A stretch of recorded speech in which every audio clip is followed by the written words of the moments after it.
Assalamualaikum warahmatullahi wabarakatuh. Baik, perkenalkan kami dari kelompok 9. Dengan saya Elmida Zulisa Putri, NIM 2215040111 dari Riau, dan teman saya Nisa Siregar dari Tapsel dengan NIM 2215040123. Dan saya Nela Anissa dengan NIM 2215040100 dari Tanah Datar. Materi kami hari ini adalah asal mula bahasa Indonesia, yaitu mencakup sejarah, fungsi, dan kedudukan bahasa Indonesia. Nah, kita mulai dari sejarah bahasa Indonesia. Nah, bahasa Indonesia ini adalah bahasa resmi Negara Kesatuan Republik Indonesia dan merupakan variasi dari bahasa Melayu, yang mana pada zaman Kerajaan Sriwijaya pada abad ke-7, bahasa Melayu ini digunakan sebagai bahasa kenegaraan. Nah, hal itu dapat kita ketahui dengan ditemukannya prasasti di Kedukan Bukit, Talang Tuo, Kota Kapur, dan Karangbrahi. Nah, prasasti itu bertuliskan huruf Pranagari berbahasa Melayu kuno. Penemuan prasasti berbahasa Melayu kuno ini ada juga yang ditemukan di Jawa Tengah dan prasasti di dekat Bogor dari abad ke-10 yang menunjukkan penyebaran penggunaan bahasa itu di Pulau Jawa.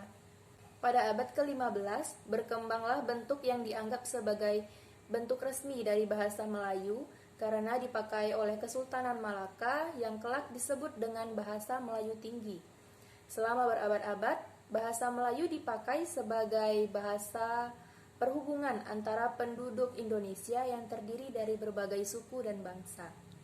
Nah, pada masa penjajahan Belanda, bahasa Melayu juga dipakai sebagai bahasa perhubungan yang luas. Sehingga pada tahun 1928, saat dilangsungkannya Kongres Pemuda pada tanggal 28 Oktober, bahasa Melayu diubah namanya menjadi bahasa Indonesia dan diikrarkan sebagai bahasa persatuan dan bahasa nasional dalam Sumpah Pemuda. Pada masa penjajahan Jepang, pemerintahan Jepang melarang penggunaan bahasa Belanda, sehingga pemakaian bahasa Indonesia pun semakin meluas.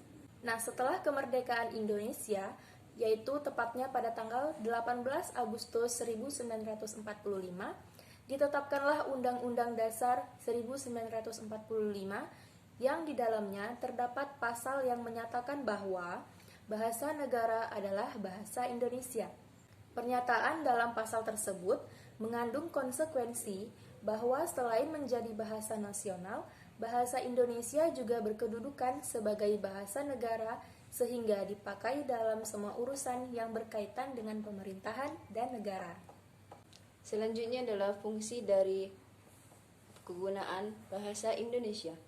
Dirangkum dari situs Kantor Bahasa Banten, Kementerian Pendidikan, Kebudayaan, Riset, dan Teknologi, dan buku Bahasa Indonesia sebagai mata kuliah dasar umum oleh Ferawati Fajrin dan Aditya Pratama.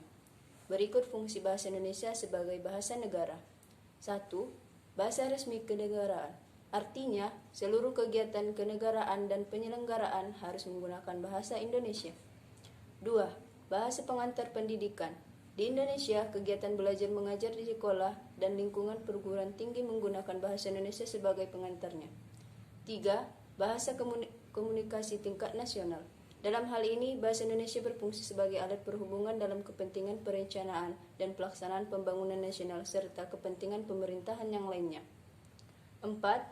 Bahasa media massa.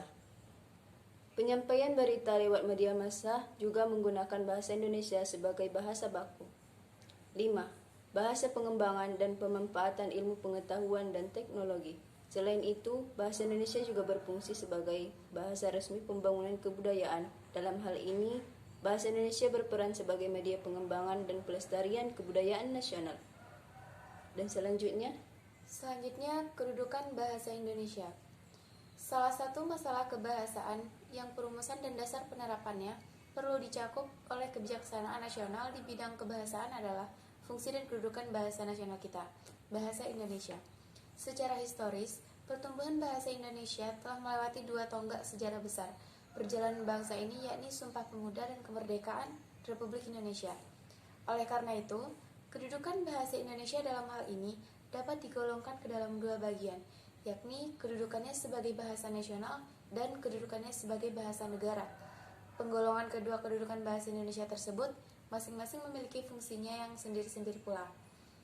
Bahasa Indonesia sebagai bahasa negara. Selain berkedudukan sebagai bahasa nasional, bahasa Indonesia juga berkedudukan sebagai bahasa negara. Hal ini sesuai dengan ketentuan yang tertera di dalam Undang-Undang Dasar 1945 Bab 15 Pasal 36 yang berbunyi, bahasa negara ialah bahasa Indonesia. Dengan demikian, kedudukan bahasa Indonesia mempunyai landasan yuridis yang kuat dalam tata kehidupan berbangsa dan bernegara. Dalam kedudukannya sebagai bahasa negara, bahasa Indonesia berfungsi sebagai: yang pertama, bahasa resmi kenegaraan; yang kedua, bahasa pengantar di dalam dunia pendidikan; ketiga, alat perhubungan pada tingkat nasional untuk kepentingan perancangan dan pelaksanaan pembangunan nasional serta kepentingan pemerintah; yang kelima, pengembangan kebudayaan, ilmu pengetahuan, dan teknologi. Sebagai bahasa resmi kenegaraan, bahasa Indonesia dipakai dalam segala upacara, peristiwa, dan kegiatan kenegaraan, baik secara lisan maupun di dalam bentuk tulisan. Yang pertama, kedudukannya sebagai bahasa negara, bahasa Indonesia berfungsi sebagai bahasa pengantar dari lembaga-lembaga pendidikan, mulai dari taman kanak-kanak sampai dengan perguruan tinggi, di seluruh Indonesia, kecuali di daerah-daerah bahasa seperti Aceh, Batak, Sunda, Jawa, Madura, Bali, Makassar, Papua, dan sebagainya. Di daerah-daerah bahasa ini, masih terdapat bahasa daerah yang bersangkutan dipakai sebagai bahasa pengantar sampai dengan tahun ketiga pendidikan dasar. Fungsi bahasa Indonesia sebagai bahasa pengantar dalam dunia pendidikan berhubungan erat dengan fungsinya sebagai alat penghubung pada tingkat nasional untuk kepentingan perencanaan dan pelaksanaan pembangunan, serta untuk kepentingan pelaksanaan pemerintahan. Yang kedua, di dalam kedudukannya sebagai bahasa negara, bahasa Indonesia berfungsi sebagai alat pengembangan kebudayaan nasional, ilmu pengetahuan, dan teknologi. Di dalam hubungan ini, bahasa Indonesia adalah satu-satunya alat yang memungkinkan kita membina, mengembangkan kebudayaan nasional sedemikian rupa, sehingga ia memiliki ciri-ciri dan identitasnya sendiri, yang membedakan dari kebudayaan daerah. Pada waktu yang sama, bahasa Indonesia juga kita pergunakan sebagai alat untuk mengatakan nilai-nilai kebudayaan nasional kita. Di samping itu, bahasa Indonesia berfungsi sebagai bahasa pendukung ilmu pengetahuan dan teknologi modern untuk kepentingan nasional kita. Penyebar luasan ilmu pengetahuan dan teknologi modern, serta manfaat yang kita dapat berikutnya kepada perencanaan dan pelaksanaan kita, baik melalui penulisan dan penerjemahan buku-buku, teks serta penyajian pelajaran di lembaga-lembaga pendidikan, maupun melalui penulisan buku-buku untuk masyarakat umum, dan melalui sarana-sarana di luar lembaga-lembaga pendidikan. Jadi, kesimpulannya, jelaslah bahwa sesuai dengan Undang-Undang Dasar 1945, bahwa bahasa Indonesia berkedudukan sebagai bahasa negara. Di dalam kedudukannya sebagai bahasa negara, bahasa Indonesia berfungsi sebagai bahasa resmi kenegaraan, bahasa pengantar dari lembaga-lembaga pendidikan, alat penghubung pada tingkat nasional untuk kepentingan perencanaan dan pelaksanaan pembangunan serta pemerintahan, dan alat pengembangan kebudayaan dan pemanfaatan ilmu pengetahuan serta teknologi modern. Nah, jadi hendaknya kita menggunakan bahasa Indonesia yang baik dan benar dalam kehidupan sehari-hari kita. Nah, jika ditanya, apa yang menarik dari sejarah perkembangan bahasa Indonesia? Maka, yang menarik dari perkembangan bahasa Indonesia adalah ketatabahasaannya.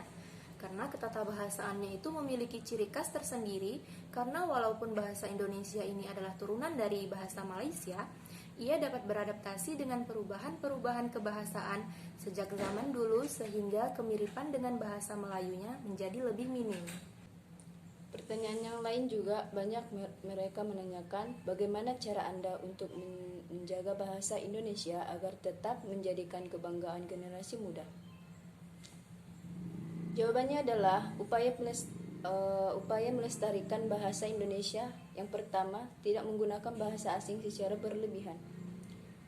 Membiasakan diri melakukan apapun dengan menggunakan bahasa Indonesia dan meningkatkan rasa kebanggaan dengan menggunakan bahasa Indonesia. Selanjutnya, Menurut Anda, apakah kemunculan bahasa gaul akan dapat mengganggu atau merusak bahasa Indonesia baku? Jawabannya, penggunaan bahasa gaul dapat mempersulit penggunaan bahasa Indonesia dengan baik dan benar. Padahal di sekolah atau di tempat kerja, kita diharuskan untuk selalu menggunakan bahasa Indonesia yang baik dan benar. Bahasa gaul dapat mengganggu siapapun yang membaca dan mendengar kata-kata yang termaksud di dalamnya. Mungkin seperti kurang sopan atau lain sebagainya. Karena itu, kita sangat dianjurkan atau bahkan diharuskan menggunakan bahasa Indonesia yang baik dan benar, sesuai dengan kaidah yang berlaku. Baik, sekian dari kami penjelasan tentang sejarah, fungsi, dan kedudukan bahasa Indonesia. Kami dari kelompok 9 mengucapkan mohon maaf sebesarnya jika ada kesalahan dari perkataan kami. Wabillahi taufik wal hidayah. Wassalamualaikum warahmatullahi wabarakatuh.